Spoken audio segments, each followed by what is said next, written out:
Driving a classic car might make you feel unbeatable until you realize the risks involved. Check out these 10 hazardous features that are now banned for safety reasons. Stay with us, this list is scarier than you'd expect. Number 10. Propeller-Driven Cars. Let's start by talking about propeller-driven cars. Back in the 1930s and 40s, some inventors thought cars should be more like airplanes, so they added airplane propellers to them. This idea seemed inspired by cartoons and aimed to bring a sense of adventure from flying into everyday driving. One such car was Marcel Liat's Helica, which tried to capture this thrill on roads.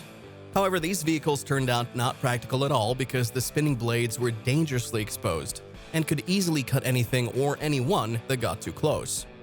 Furthermore, these cars were difficult to control, similar to trying to steer a shopping cart powered by a jet engine.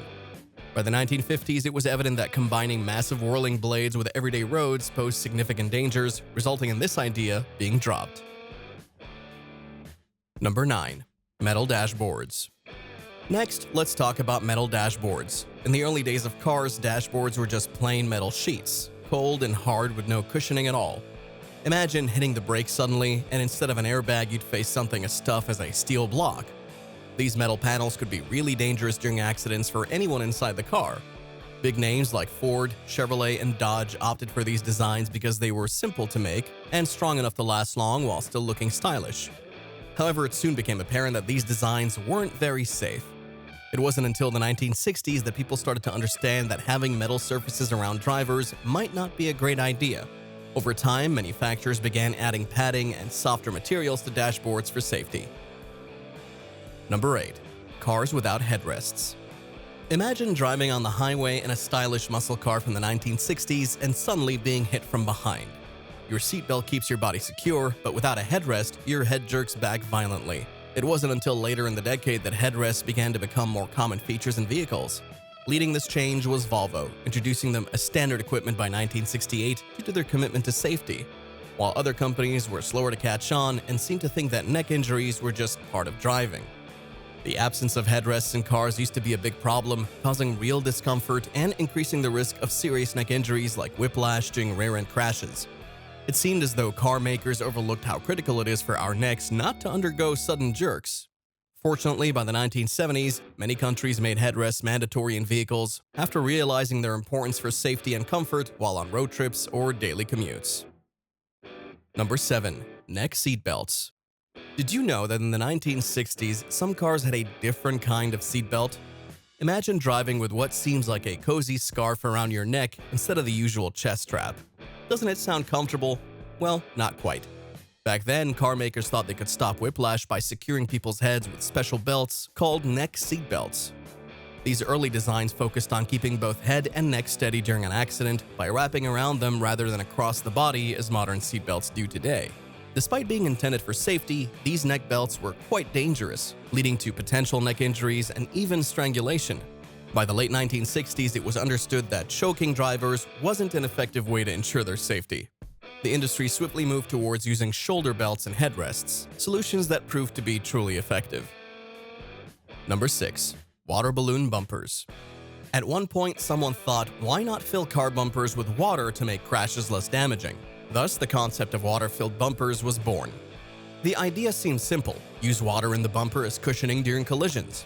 While it sounded promising on paper, reality told a different story. These bumpers were often unreliable and burst upon impact, leaving cars unprotected while turning streets into temporary splash zones. Taxi companies in New York and San Francisco tried them, probably hoping to cut down repair costs. Instead, they ended up with vehicles that leaked badly. By the 1980s, it was clear that combining water with car accidents wasn't practical, so this idea quickly faded away. Number 5. Pop-Out Windshields. In 1948, the Tucker Corporation introduced an innovative feature that seemed straight out of a James Bond movie: Pop-Out Windshields. These were cleverly designed to detach from the car during accidents, providing passengers with an easy exit, almost like having an ejection seat for your windshield.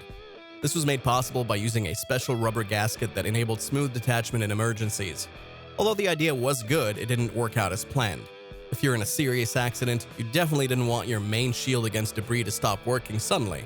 Plus, there's a worrying problem where people could be thrown out through what is supposed to protect them. Imagine being in an accident and getting thrown through the windshield like a human projectile. It's not how anyone would want to leave a car. By the 1950s, new developments in safety glass made pop-out windshields unnecessary. People realized that firmly securing windshields to cars was much safer for everyone inside. Number 4. Swing-away steering wheels. Imagine it's 1961 and you're getting into your new Ford Thunderbird. Instead of squeezing past a fixed steering wheel, you can just swing it to the side. Pretty cool feature, right? That's exactly what Ford had in mind with this creative design aimed at making entry and exit easier. When parked, the steering wheel shifts aside nicely to clear your path effortlessly. But here's the problem. What if that fancy steering wheel moved on its own while you're driving? These swing-away wheels were known for having problems. Sometimes they'd get stuck, leaving drivers temporarily unable to steer. Other times, they'd move suddenly, turning a normal drive into an unexpected adventure. By the 1970s, these wheels disappeared from use because they were cool but risky features in cars. Number 3. Wrist twist steering system. In the mid-1960s, Mercury came up with a new steering idea because they thought regular steering wheels were too big and awkward. Instead of using a wheel, drivers had 2 small controls, one for each hand. This change was meant to make it easier to see the dashboard and drive comfortably. It also lets drivers rest their arms on their armrests like sitting in a comfy chair while driving. However, using what were basically large knobs to steer a car turned out to be as tricky as eating soup with a fork. Drivers found it confusing and not very logical. Making tight turns felt like trying to open a tough jar lid. Safety worries popped up quickly since drivers didn't have much support if there was an accident. Additionally, the absence of resistance in the dials left drivers with minimal feedback on the car's movements. Naturally, the steering design didn't stick around for long. By the 1970s, the wrist twist system had faded into history, leaving us with our trusty old steering wheel once again. Number 2. Non-collapsible steering columns. Before the late 1960s, cars had something called non-collapsible steering columns. Solid metal rods linked the steering wheel directly to the wheels. Although they worked all right in normal conditions, they became dangerous during accidents because this sturdy rod could thrust towards a driver's chest like a spear upon impact. Car makers such as Ford, Chevrolet, and Chrysler all used these risky designs without any flexibility options. Thus, crash energy went straight into drivers, which was very unsafe. Luckily, in 1967, GM came out with the first foldable steering column. These new designs could bend during a crash and soak up energy instead of pushing it into the driver's chest. It's amazing how ensuring drivers weren't harmed by their cars became such an important feature for selling vehicles. Number 1. Lap seatbelts. Did you know that for many years, cars only had lap seatbelts? These were simple straps across your lap and were not very effective. It's almost like borrowing the idea from a roller coaster's safety bar and thinking it would keep us safe in a fast-moving car. While they helped to stop people from smashing into the windshield during an accident, these belts didn't protect our upper body at all. While the lower part of your body remained secure, your upper body would keep moving forward as if attempting to collide with the dashboard. These lap belts were commonly used in cars during the 1960s. Ford and Chevrolet once thought lap belts were the best safety measure, but they overlooked the increased chances of spinal and internal injuries. While these belts kept people from being thrown out of their cars, it could leave a person dangerously bent in an accident. It wasn't until the late 1960s and early 70s that 3-point seat belts became common, offering much-needed protection for our upper bodies during collisions. If you like this video, please subscribe to our channel and don't forget to hit the like button and share your thoughts in the comments below.